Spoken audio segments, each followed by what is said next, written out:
This is the story of a child who grew into a man with a strong sense of self-discipline. I can't really complain much about my upbringing. I'd say my life is pretty normal for a young teenager like me.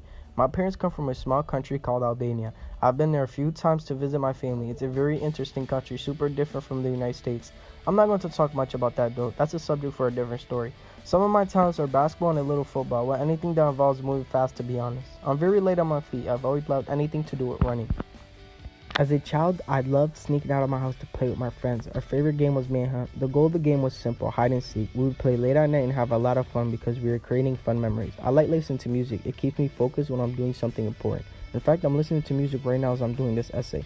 I'm a fan of rap music. Rap is like another form of poetry. Not saying I'm into poetry or anything, I'm just explaining what rap is. Growing up, two older brothers, I used to listen to what they used to put on the computer.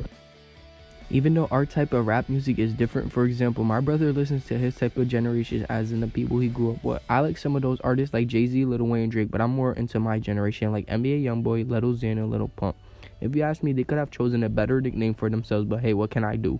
Some of my greatest achievements are graduating middle school, finding a job so I can contribute in my house and getting this far in my life.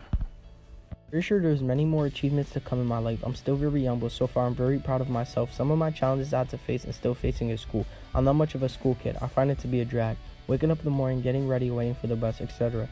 Some of the lessons I've learned in school I probably won't even use in my daily life, so I find it to be pretty pointless. Except for the major subjects, English, math, science, and history. They're important to know because it plays a big part in your life. School is also a challenge for me because as I don't always see its value, I prefer to spend my time hanging out with friends. I understand this is preparing us for the future, but while all the time spent in a classroom 5 days a week for 10 months, we can become burnt out and lose our drive, but I'm humble about this. The role that I want to play is helping the community and being known for helping people. The work I want is finding ways to create jobs for rich people or finding ways for kids to stay doing positive things and stay out of trouble or hanging with the wrong crowd. These skills have equipped me because I come from the same struggle in the hood as most of these kids and can relate and know what it feels like trying to make something from nothing and trying to find ways to make money to help yourself and become something in life that's positive and make a change in the world. That's about it. This concludes this essay. Hope you got to learn a few things about me.